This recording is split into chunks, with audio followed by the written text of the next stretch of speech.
ಬಹುಭಾಷಾ ನಟಿಯೊಬ್ಬರ ಅತ್ಯಾಚಾರ ಪ್ರಕರಣದ ಹಿಂದೆಯೇ ಮತ್ತೊಬ್ಬ ಬಹುಭಾಷಾ ನಟಿಯ ಮೇಲೆ ಲೈಂಗಿಕ ದೌರ್ಜನ್ಯ ಯತ್ನ ನಡೆದಿರುವ ಪ್ರಕರಣ ಬೆಳಕಿಗೆ ಬಂದಿದೆ. ಆ ನಟಿಯೇ ಸ್ವತಃ ಟ್ವಿಟರ್ ಹಾಗೂ ಮಾಧ್ಯಮಗಳಿಗೆ ನನ್ನ ಮೇಲೂ ಕೂಡ ಲೈಂಗಿಕ ದೌರ್ಜನ್ಯಕ್ಕೆ ಯತ್ನ ನಡೆದಿತ್ತು ಅಂತ ಹೇಳಿಕೊಂಡಿದ್ದಾರೆ. ಅಂದಹಾಗೆ ಕನ್ನಡ ತಮಿಳು ಚಿತ್ರಗಳಲ್ಲಿ ನಟಿಸಿರುವ ನಟಿ ವರಲಕ್ಷ್ಮಿ ಟಿವಿ ಚಾನೆಲ್ ಒಂದರ ಮುಖ್ಯಸ್ಥರಿಂದಲೇ ನನ್ನ ಮೇಲೂ ಲೈಂಗಿಕ ದೌರ್ಜನ್ಯಕ್ಕೆ ಯತ್ನ ನಡೆದಿತ್ತು ಅನ್ನುವ ವಿಚಾರವನ್ನ ಟ್ವಿಟರ್ನಲ್ಲಿ ಹೇಳಿಕೊಂಡಿದ್ದಾರೆ. ಮಹಿಳಾ ಸುರಕ್ಷತೆ ಅನ್ನೋದು ಒಂದು ಜೋಕ್ ಆಗಿದೆ. ನಾವು ಸುಮ್ಮನೆ ಕುಳಿತರೆ ಪರಿಸ್ಥಿತಿ ಬದಲಾಗುವುದಿಲ್ಲ. ಎಫ್ಐಆರ್ ದಾಖಲು ಮಾಡೋದ್ರಿಂದ ಪ್ರಯೋಜನ ಇಲ್ಲ. ಎಫ್ಐಆರ್ ದಾಖಲಿಸಿದರೆ ಪ್ರಕರಣ ಡೈಲ್ಯೂಟ್ ಆಗುತ್ತೆ ಅಂತ ಅವರು ಹೇಳಿದ್ದಾರೆ. ಬನ್ನಿ ವರಲಕ್ಷ್ಮಿ ಮಾಡಿರುವ ಟ್ವೀಟ್ ನಲ್ಲಿ ಏನಿದೆ ಅಂತ ನೋಡ್ಕೊಂಡು ಬರೋಣ.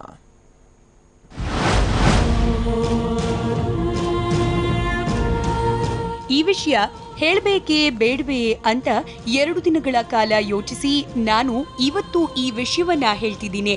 ಸಾಮಾಜಿಕ ಜಾಲತಾಣಗಳ ಈ ಕಾಲದಲ್ಲಿ ನೇರ ಸಹಜವಾದ ಮಾತುಗಳನ್ನ ಕೂಡ ಕೆಟ್ಟದಾಗಿ ಬಿಂಬಿಸಲಾಗುತ್ತೆ ಮತ್ತು ನನಗೆ ಹಾಗೆ ಆಗೋದು ಬೇಕಿರಲಿಲ್ಲ. ಕೊನೆಗೂ ನಾನು ಈ ಸಂಗತಿಯನ್ನ ಹೇಳೋಕೆ ತೀರ್ಮಾನಿಸಿದ್ದೇನೆ. ನಾನು ಒಂದು ಪ್ರತಿಷ್ಠಿತ ಟಿವಿ ವಾಹಿನಿಯ ಮುಖ್ಯಸ್ಥರ ಜೊತೆ ಮೀಟಿಂಗ್ನಲ್ಲಿ ಇದ್ದೆ. ಅರ್ಧ ಗಂಟೆಗಳ ಆ ಮೀಟಿಂಗ್ನ ಕೊನೆಯಲ್ಲಿ ಆತ ಯಾವಾಗಾಚೆ ಸಿಗೋಣ ಎಂದು ಕೇಳಿದ. ನಾನು ಯಾವ್ದಾದ್ರೂ ಕೆಲಸದ ಸಲುವಾಗಿನಾ ಎಂದು ಕೇಳಿದೆ. ಅದಕ್ಕಾತ ವಿಚಿತ್ರವಾಗಿ ನಗುತ್ತಾ ಇಲ್ಲ ಕೆಲಸದ ಸಲುವಾಗಲ್ಲ, ಬೇರೆ ವಿಚಾರಕ್ಕೆ ಎಂದ. ನಾನು ನನ್ನ ಕೋಪವನ್ನ ಮರೆಮಾಚಿ ಸಾರಿ, ಇಲ್ಲಿಂದ ಎದ್ದು ಹೋಗಿ ಎಂದೆ. ಈ ವಿಷಯದಲ್ಲಿ ಆತ ಆಡಿದ ಕೊನೆ ಮಾತು ಹಾಗಾದ್ರೆ ಅಷ್ಟೇನಾ ಹೀಗೆ ಹೇಳ್ತಾ ನಗುತ್ತಾ ಎದ್ದು ಹೋದ. ಈ ವಿಚಾರವನ್ನ ಕೇಳಿದಾಗ ಸಾಮಾನ್ಯವಾಗಿ ಇಂಡಸ್ಟ್ರಿಯವರು, ಹೊರಗಿನ ಜನರು ಫಿಲಂ ಇಂಡಸ್ಟ್ರಿಯಲ್ಲಿ ಹೀಗೇನೆ, ನೀನು ಇಂಡಸ್ಟ್ರಿಗೆ ಸೇರುವಾಗ ನಿನ್ಗೂ ಗೊತ್ತಿತ್ತಲ್ಲ, ಈಗ ಯಾಕೆ ದೂರ್ತೀಯಾ, ಆಶ್ಚರ್ಯ ಪಡ್ತೀಯಾ ಎನ್ನುತ್ತಾರೆ. ಇದಕ್ಕೆ ನನ್ನ ಪ್ರತಿಕ್ರಿಯೆ, ನಾನು ಇಂಡಸ್ಟ್ರಿಗೆ ಬಂದದ್ದು ಮಾಂಸದ ಮುದ್ದೆಯಂತೆ ಪರಿಗಣಿಸಲ್ಪಡಲು ಅಲ್ಲ, ಅಥವಾ ಈಗಾಗಲೇ ಮಹಿಳೆಯರ ಮೇಲೆ ನಡೀತಿರುವ ದೌರ್ಜನ್ಯವನ್ನ ಸಹಿಸಿಕೊಂಡು ಹೋಗೋದಕ್ಕೂ ಅಲ್ಲ. ನನಗೆ ನಟನೆ ಇಷ್ಟ, ಇದು ನನ್ನ ಆಯ್ಕೆಯ ವೃತ್ತಿ. ನಾನು ಶ್ರಮ ವಹಿಸಿ ದುಡಿಯುತ್ತೇನೆ ಮತ್ತು ನಾನು ನನ್ನ ಕೆಲಸದಲ್ಲಿ ಒಳ್ಳೆಯ ಹೆಸರು ಗಳಿಸ್ತಿದ್ದೇನೆ. ನನಗೆ ಸಹಿಸು ಇಲ್ಲ ಬಿಟ್ಟು ಹೋಗು ಅನ್ನುವಂತಹ ಆಯ್ಕೆ ಬೇಕಿಲ್ಲ. ಒಬ್ಬ ಮಹಿಳೆಯಾಗಿ ನನ್ನ ಮುಂದೆ ನನಗೆ ಕಾಣ್ತಿರುವ ಆಯ್ಕೆ ಒಂದೇ, ಪ್ರತಿರೋಧಿಸು ಮತ್ತು ಧ್ವನಿ ಎತ್ತು.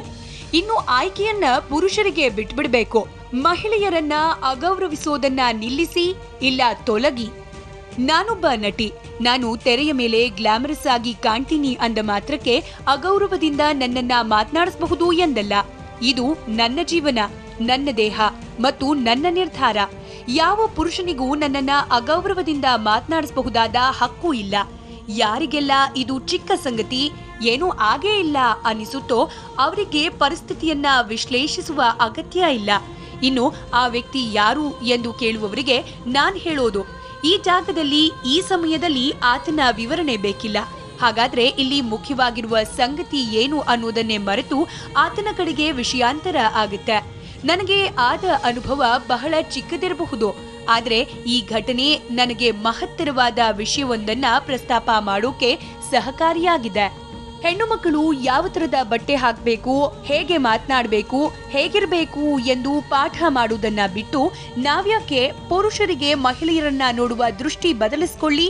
ಮಹಿಳೆಯರು ಸಮಾನ ಬಲಿಷ್ಠರು, ಸ್ವತಂತ್ರರು, ಸಮರ್ಥರು ಮತ್ತು ಸಮಾನ ಮನುಷ್ಯರು ಎಂದು ಯೋಚಿಸೋಕೆ ಹೇಳ್ಬಾರ್ದು. ಪುರುಷನನ್ನ ಉತ್ತಮ ಮನುಷ್ಯರಾಗಿ ಬದುಕೋಕೆ ಕಲಿಸಬಾರ್ದು. ಇದನ್ನ ಪ್ರತಿಯೊಬ್ಬ ಪೋಷಕರು ಕೂಡ ತಮ್ಮ ಮನೆಯಿಂದಲೇ ಪ್ರಾರಂಭಿಸಬೇಕು. ಇದು ಕೇವಲ ಫಿಲಂ ಇಂಡಸ್ಟ್ರಿಯ ಕಥೆಯಲ್ಲ. ಪ್ರತಿ ಕ್ಷೇತ್ರದಲ್ಲೂ, ಎಲ್ಲ ಆರ್ಥಿಕ ವರ್ಗದಲ್ಲೂ, ಎಲ್ಲ ಸಂಸ್ಕೃತಿ, ಎಲ್ಲ ವಯೋಮಾನದ ಮಹಿಳೆಯರ ಮೇಲೂ ದೌರ್ಜನ್ಯ ನಡೀತಿರೋದನ್ನ ನಾನು ಗಮನಿಸಿದ್ದೇನೆ. ಮಹಿಳೆಯನ್ನ ವಸ್ತುವಾಗಿ, ಅಬಲೆಯಾಗಿ, ತನ್ನ ಇಷ್ಟಕ್ಕನುಸಾರ ಬಳಸಿಕೊಳ್ಳಬಹುದಾದ ಸರಕಾಗಿ ಕಾಣುವ ಪುರುಷ ಪ್ರಧಾನ ಸಮಾಜದಲ್ಲಿ ಇದೆಲ್ಲ ಬೆರೆತು ಹೋಗಿದೆ. ಮಹಿಳೆಯರ ಮೇಲಿನ ಅತ್ಯಾಚಾರ, ದೌರ್ಜನ್ಯ, ಅಸಭ್ಯವರ್ತನೆ, ಅಗೌರವದಂತಹ ಪ್ರಕರಣಗಳು ಗಾಬರಿಯಾಗುವಷ್ಟರ ಮಟ್ಟಿಗೆ ಹೆಚ್ಚಾಗ್ತಿದೆ. ನಾನು ಇಲ್ಲಿ ಸಂತ್ರಸ್ತೆಯಲ್ಲ, ಹಾಗೆ ನಟಿಸೋಕು ನನಗೆ ಇಷ್ಟವಿಲ್ಲ. ಪುರುಷರ ಭಯ, ಮಾತನಾಡಿದ್ರೆ ತಾನೇ ತಪ್ಪಿತಸ್ಥೆ ಎಂಬಂತೆ ನೋಡುವ ಪುರುಷ ಸಮಾಜಕ್ಕೆ ಹೆದರಿ ಇಂತಹ ಸಂಗತಿಗಳನ್ನ ಬಾಯ್ಬಿಟ್ಟು ಹೇಳದ ಎಲ್ಲ ಹುಡುಗಿಯರ ಪರವಾಗಿ ನಾನು ಮಾತನಾಡ್ತಿದ್ದೇನೆ. ನಾವು ಈಗ ಮಾತನಾಡದೇ ಇದ್ದರೆ ರೇಪ್ ಅನ್ನೋ ಪದವನ್ನ ನಮ್ಮ ಸಮಾಜದಿಂದ ಕಿತ್ತೊಗೆಯೋದು ಕನಸಾಗೆ ಉಳಿಯಲಿದೆ. ನಾನಂತೂ ಮೌನವಾಗಿ ಇರಲ್ಲ. ನನ್ನ ಎಲ್ಲ ಸ್ನೇಹಿತೆಯರು ಮತ್ತು ಸಹೋದರಿಯರಿಗೂ ನಾನು ಅದನ್ನೇ ಮಾಡಲು ಕೇಳ್ಕೊಳ್ತೇನೆ. ನೀವು ಒಂಟಿಯಲ್ಲ. Be brave, be a woman.